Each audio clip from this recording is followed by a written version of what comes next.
Today on the PIO podcast, we'd like to introduce Sergeant Jessica Shehan. She's a public information officer for the Virginia State Police in the Richmond 1 Division. Thank you for being on the show. Yeah, thanks for having me. Super excited.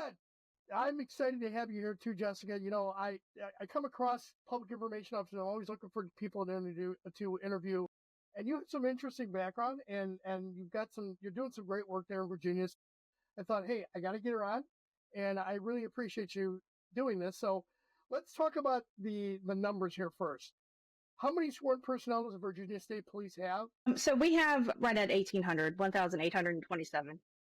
And how many PIOs are there? So we have 2 civilians. They work with our executive staff, so it's going to be our colonel. They handle like statewide stuff and work directly with the governor. And then they have us out in the field. So I handle the Division 1 area. And Division 1 is going to be the Richmond area. We got 22 counties and 4 cities. And so I'm the one that goes out in the field if something major happens, officer-involved shootings, major fatalities, tractor-trailer crashes, things like that. And so I'm going to be out in the field handling that. So I do that in 1st Division. We have one in 5th Division as well. So that's Sergeant Michelle Anaya. She does the Hampton Roads area. So that's going to be the beach. Also super, super busy area. Then we have one in 2nd Division, which is the Spotsylvania area, right before you get to Northern Virginia. And then we also have oh, sorry. Oh, go ahead. I'm so I interrupted you. Go ahead. Finish up.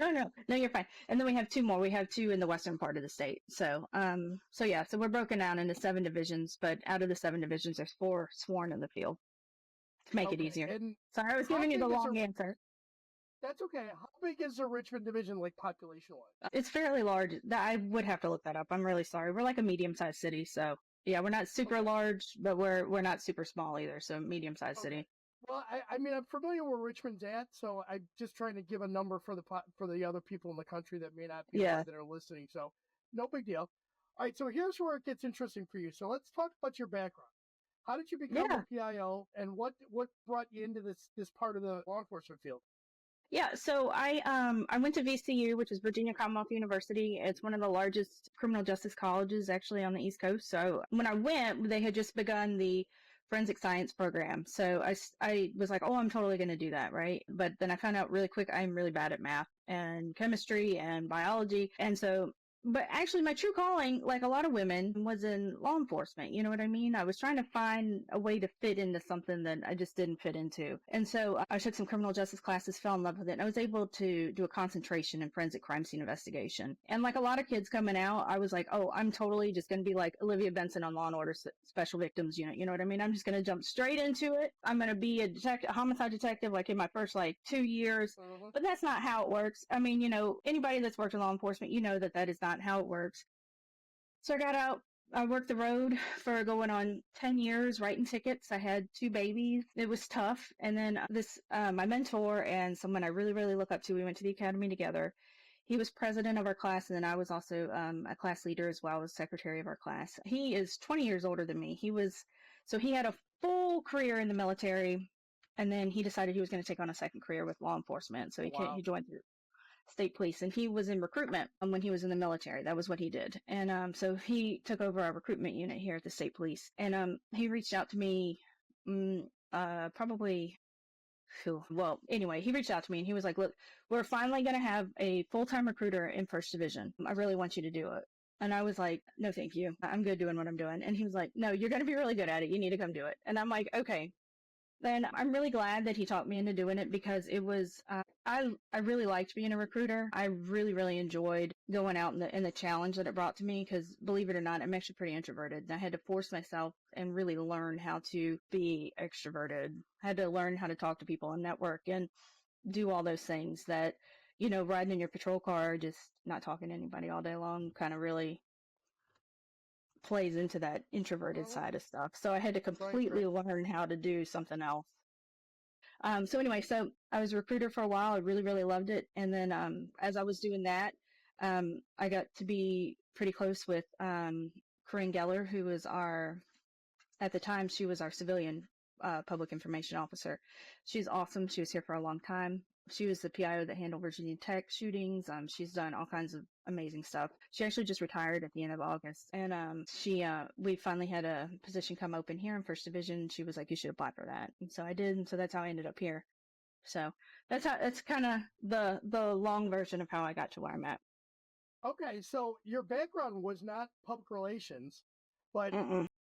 you started out really that recruiting role kind of played a very big role in opening you up into speaking to people, which is that next step in then becoming a public information officer, right? Absolutely. Yes. So I saw something interesting on your background, and it says that you are a part-time fitness instructor. I am, yes. So I started doing that. So I when I was in college and in high school primarily, I ran cross country, indoor and outdoor track, super big athlete. And to be a trooper, you got to be pretty physically fit anyway. I mean, that's something we really drill into people. So anyway, I started taking spin classes after I had my second baby. And when Sergeant White, the mentor I was telling you about that told me to come on to be a recruiter, he was like, you've really got to work on your public speaking. And I'm like, yeah, I do. And he was like, is there anything, did they offer any classes that you can teach at the gym? He was like, it's a great way to recruit and it's a great way for you to learn how to talk to other people. And I'm like, you know what? I think they do. And so that's how I started doing it. So I would say probably 2018, I started doing that. That was right when I very first started recruiting. And it has tremendously helped my public speaking ability. Like getting over just Well, that fear, sure. of just getting up over that fear, just getting up in front of people and just talking about anything. Oh, absolutely. And just being in front of the crowd and having to direct them into what they're doing. Yes, And you're a spin instructor, is that what it is? I am. Yes. I So do it. I'll tell you, I've taken a couple spin classes, and man, you instructors, you guys are beasts when it comes to pushing people. I love it. I mean, it's a great way to exercise, but I'll tell you, man, as a guy with short legs, it's It's tough. It is tough. So when I tough. was a recruiter, so I started a program with us. It's called the Future Trooper Program, and it would be we bringing in our recruits so that they can like get to know one another before they start the academy. But most importantly, they're working out together, right? And so I would make the ones that were either claiming injury, or didn't really want to work out. I would make them come to my spin class. And they hated it. Oh my gosh, they Oh, I hated bet. it. It's so funny to see these 20-something young guys come do it. And they think it's just gonna be a woman's class, you know what I mean? And then they get in there and they're like, oh my God, what did you make me do? So it's Oh fun. no, It's fun. it is. And you know what? When the pandemic hit, I had just retired in 2020, and one of the things that I started doing was bike riding, and I started doing long distance bike riding. I was doing 30, 40 miles a day on a regular basis Yeah, as a way to just to stay active and to exercise, but to kill time, because how much can yeah, you stay in your house, right? I And know. so biking became really a big part of my life for like 4 or 5 years after the pandemic. And I just bought a third bike now. So yeah, I'm biking. I love pedaling now, and but you guys are beasts. I just got my first road bike like this past summer. So I am slowly but surely getting into road biking. I really love it. We live pretty close to The ones that Williamsburg, so they got some pretty cool trails and stuff out this way. the people that kill me though are the battery operated ones. But yeah. I know I they're know, I fun. know, They're fun I for know, hills. I know. They're great for hills, but come on. I mean, you're not really Come on, biking. guys. I know, you're just going for a ride. My husband hates cardio, and I keep teasing him that I'm going to get him one of those battery operated ones just so I can get There you him out go. there. Yeah, you get them out there and get them pedaling a little bit. There you go. Yeah. So, Jessica, run us through a typical day, one of your typical days working. Okay, so my job, and I'm sure, and that's one of the things I love about talking to you or talking to somebody who does this job, because you totally get it. Like, it just never stops. So I've got two cell phones, and one stays on all the time, and the other one I can actually put like on sleep mode at night. But it just depends on what happens overnight as to how early I get up in the morning. But usually I get up around between 6 and 7, get my girls ready for school, and then I'm out the door and to the office by 9, working either on community events that we have going on or Special Olympics type stuff. And then if we have major events and stuff going on in the field, I head out to that. And then I end up back home in the evenings. My kids are super busy. My youngest plays travel ball and stuff like that. So, but my phone goes constantly. We've got a lot going on. So like if there's a crash up in Westmoreland, I'm answering questions about that and having to hunt down the troopers that are working that and stuff like that. So it just depends on what's going on and where I'm at and all that sort of stuff. But that's the cool thing Sure. about that is that even if my girls are playing, even if my daughter's playing softball, I can still step out for a second and make that phone call and take care of it and come back and finish the game. You And know I'm what I mean? assuming the vast majority of them tend to be phone interviews. Yeah, or email. I do a lot Okay. by email. With everything being social media right now and trying to get everything out super quick, I'm trying to move fast with getting everything out, but accurate. So that's something I've really Okay, had to so learn. Yeah, let me go ask you ahead. this about the social media platforms. What are you using to put information out? Okay, so we're still doing a lot of email press releases to our major marketing, to our major markets, but we use Facebook and Instagram. Those are our two main ones, and then LinkedIn. Those are our three Okay. like social media things. And Twitter. Since Corinne retired, I'm not sure how much we're active we are on Twitter right now, but I know that that's in the works and plans to be picked back up again. So Okay. Now, since do, we do just you hired a solely run new. that, or is that run by others? That's run by our civilians. They do that, but I do assist with it. So like the Facebook, I'll help with that. So like if we have something going on and our civilians, it's all after hours or something like that, and they can't get it out or whatever, we all kind of help one another with that sort of stuff. Okay. So that's not one of your day-to-day duties, and having to put something out on Twitter or Facebook, like at a right. No, I mean, that's like the emergency stuff. That's up to the civilian staff. yeah, so that would be up to the civilian staff. Yeah, so I would get it to them. They would make sure that it was worded the way that they wanted it and put it out on the social media side. Cool. What what when you first became a PIO, what surprised you about the position? How much I enjoyed it and how it didn't feel like work, I would say would be the number one. I'll never forget. I went and I sat down with my lieutenant and I'm like, "Am I doing something wrong?" And he was like, "What do you mean?" I'm like, I feel like I'm not doing enough. And he's like, "You're probably one of the better PIOs we've had in a really long time. Like, you're doing fantastic. If you're messing up, I promise I will tell you." And I'm like, I'm like, "I feel like I'm not doing it right." And he's like, "That's because you like it." He was like, "It doesn't feel like work anymore." And I was like, oh Mm-hmm. my gosh. It was like just this light bulb went off and I was like, it clicks. Like I enjoy my job. Like I've always liked my job, but now I love my job. And there's this major shift that has happened over the past 3 years where I can feel the difference in myself as well. I That's don't know if that awesome. makes any sense at all, but Trust me, it does. 100%. When I first got into this position, I wasn't voluntold, but it was like, hey, we need the guy that's in there's not doing a job. I need to get him out, and I need somebody else to get in there. I was always a community outreach person for community policing and prevention programs. So like, oh, you'll be perfect for this, and I'm like, I don't know. And then I got into it, and I was like, yeah. wow, this is interesting. And yeah, Yeah. it took off. Oh yeah, trust me, I understand that feeling. Yeah, I'm at that point now, a couple years in, where I'm like, I can't get enough training. I'm just signed up for FBI LEDA this, coming up in April, and so I'm just super excited about building all that. So, yeah, I did All right, the. so that was going to be my next question. Training. So, what kind of training have you had so far? So I just did uh University of Tennessee's Master PIO class, and I loved it. Absolutely loved it. I got to go and be around a lot of people who are super knowledgeable and doing the Mm-hmm. same thing that I'm doing. And the thing that I like the most about that class is that it really hits on like modern stuff. So like the social media aspect and what that needs to look like, and then Mm-hmm. putting together videos on Canva. That was huge. I just did some stuff for a program that, I just did some stuff for our recruitment side and all that with Canva. So, it was awesome. It was an experience that really helped me when I got back. Whereas, sometimes you'll take some classes and you're like, this is good. And you only take away like one or two things. Like I took away a lot from Right. that.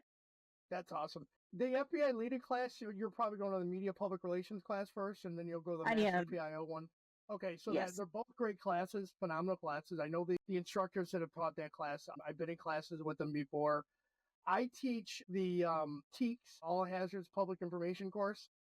Okay. It is a free course, so if you see that come around, we get all over the country, so we're always teaching that one. That's a great Okay. course. Covers all kinds of great training and information, from doing press conference to social media to what you need to have, understanding NIMS and all that stuff. So it's a good course to go to, and the best part about it, it's free. And most Yes. agencies like that. It's covered by Yeah, FEMA, yeah. so that's always Absolutely. one of the best things. Yeah. Yeah. So your first encounter, what challenge did you fight first come in that first challenge that you came in as a PIO? What was your first challenge? My first big challenge, I think it was just that overwhelming feeling of, am I doing this correctly? You know what I mean? Like, am I putting too much information out? Am I putting not enough out? Like, and, because we get drilled in to our heads as law enforcement officers, like, don't trust the media, don't say anything to the media, don't communicate with the media. And so having to really get over that hurdle of, no, we're going to be transparent and it's okay to tell them things and build these relationships was huge for me. But it took me a while to really get there and be like, oh no, this is what transparency looks like for our department. You know what I mean? Like, we're not going to hold things back. Like, this holding things back is worse than just being like, this is what happened or this is what we're dealing with. But it really did take me a while to get to that point of being like, we're okay. Because I was a law enforcement officer for a long time before I came on, and so. And I'll tell you, it's tough as a cop to like break that, oh my God, I can't reveal information or I'm going to jeopardize an investigation. And yes, once you go through the training and you understand how much information you've right. been given, in reality, what the media really wants are basics. And those are the things that we can share. They're not expecting us to give away investigative techniques or give away, we're looking for a suspect, but we have information that we can't share with them. They know we can't share that, but they do want a general description. They do want to have something that they can put out. And I have a friend of mine that's a reporter. Many years ago, my daughter, when she was interested in becoming a reporter, we went and met with him at his news station.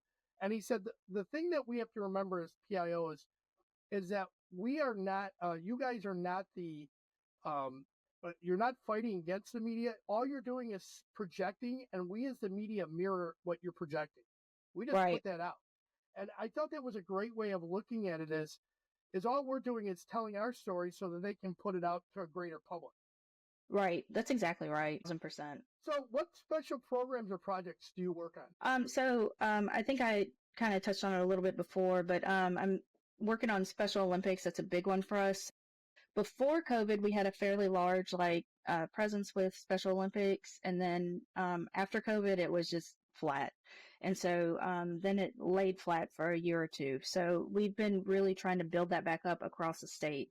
And with a department with 1,800 sworn and then another 2,000 civilian, it's really difficult to pick that back up. So I'm having to gather people from all across the state and having to lift it back up and get it moving. So that's what I've been working very hard on getting Special Olympics moving again for us. And I think we're finally starting to get that ball rolling. The organization side of that is actually pretty difficult, but we're getting there and we're getting it to go. And then also, I don't want to sound like old or whatever or complaining about the next generation, but I have run into there's a lot of people now that just don't want to do extra things. I feel like I have to volunteer the newer people, I need help at this event, please come. You know what I mean? I'm not asking you, I'm saying please, but I don't mean please. So, okay, let me give you a lesson that my wife gave me many years ago. So this was, and it was funny. I never thought about it. I was a supervisor for years. And one of the things that I'd say, hey, okay, I've got a National Night Out event coming up. Who's going to show up? And nobody would show up, or it'd be a couple, 4 or 5 people. So my wife goes, no, that's not how you do it. You create a sheet, and then you go and individually find people and say, okay, what slot are you signing up for? Cleanup, event, or setup? And that's work. I know that's what I have to do, but it gets so frustrating because I'm like, it's for a good cause, and you get. You know what I mean? So it's just, I don't know. Generation. It is a generation. I do agree with you. I was doing it when I was a trooper. It was a break from the road. I don't know. I don't get it. But that's just me. Neither here nor there. I know. Well, you have that them against us mentality, and it's very tough to break. And once you do break it, you've got those people forever. In my old department, I had a core group of maybe 30 people that would show up all the time without difficulty.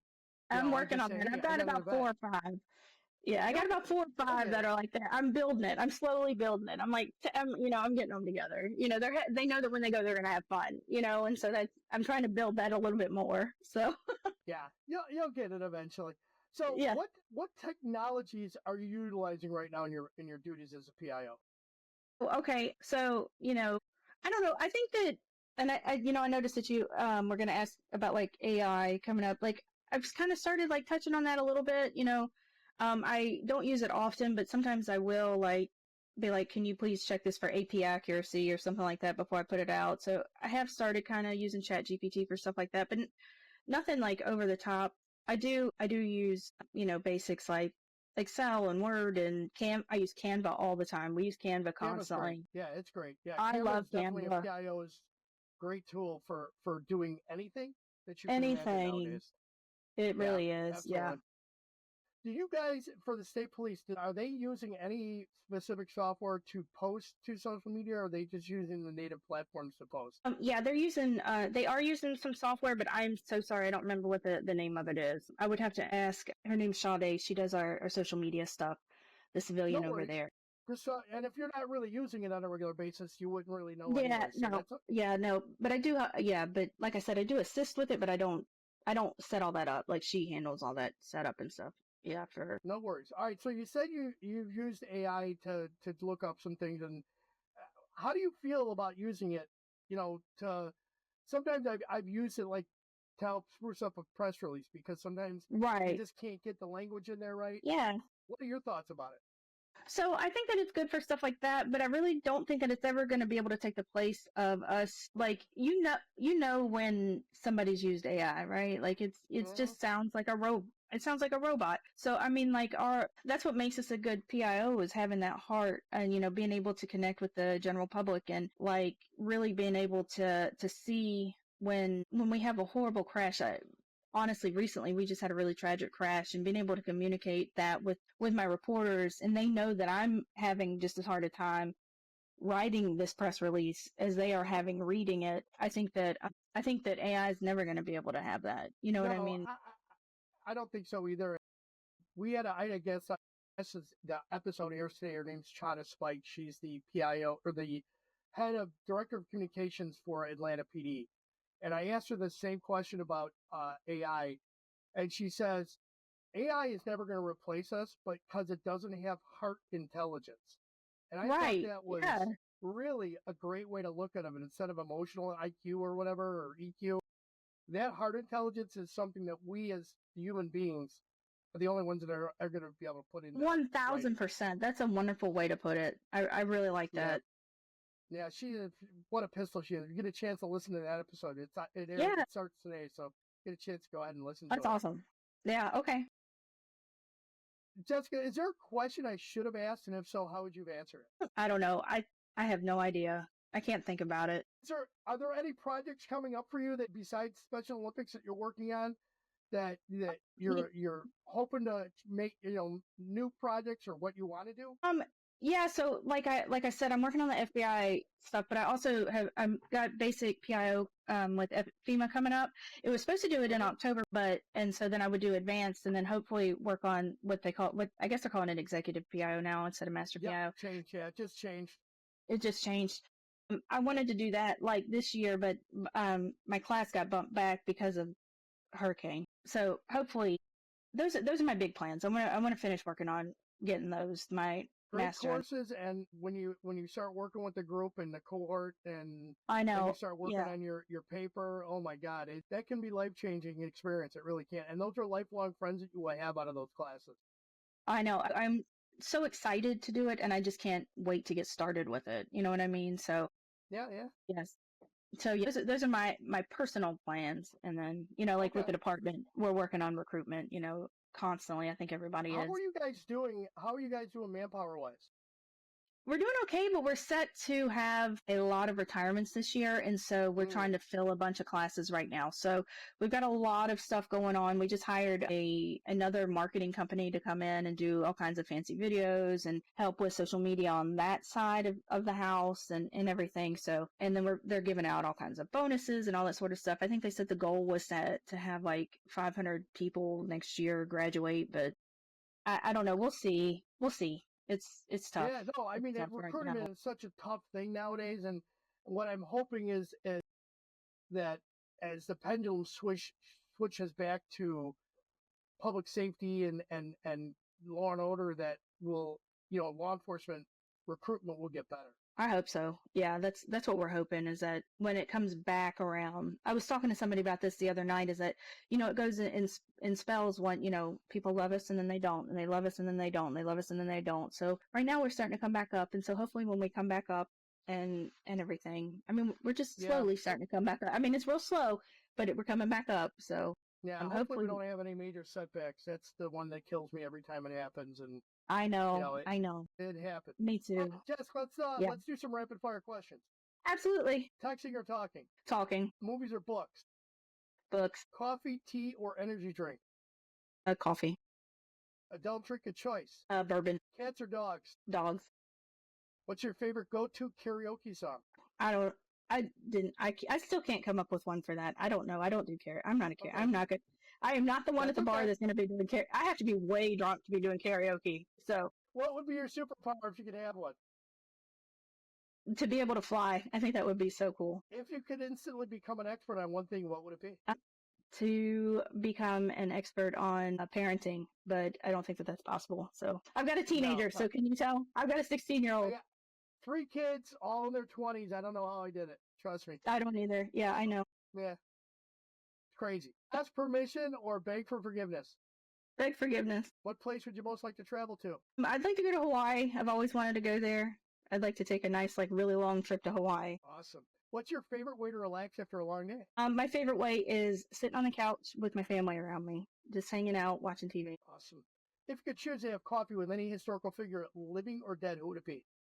Probably Amelia Earhart. I think that she had to be a little crazy to be doing what she was doing in her time, and I think that to do the job that I do, to be a trooper when I was as young as I was, and then also this, I had to be a little crazy to be doing what I was doing. So I'd like to hear her thoughts.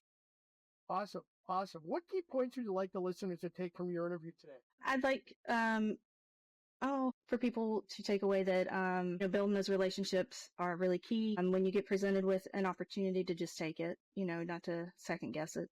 That's a big thing. Annie, do you have a motto or a piece of wisdom that you live by? Yeah, so I actually have it on my wall. John Adams had said a quote. It says, "If your actions inspire others to dream more, learn more, do more, and become more, you're a leader." And so being a leader is just being yourself, and so Wow. sometimes we're doing it a little bit more than we think we are. So just that I integrity had and like forgotten he yourself. wrote that. Yeah, Yeah. that's awesome. That's a great quote. I love it. Jessica, if people want to learn more about you or learn about getting a job at Virginia State Police or anything that you do as a PIO, how could they best connect with you or follow up? Yeah, so you can best connect with me by either emailing me at jessica.shehan@vsp.virginia.gov or on LinkedIn. But if you're interested in becoming a trooper, you can always go to vatrooper.com. And I'll add all that into the show notes. Jessica, thank you for Awesome. being on the show. Yeah, thank you so much for having me. It was fun. Yeah, you have a great day. Be safe. You too.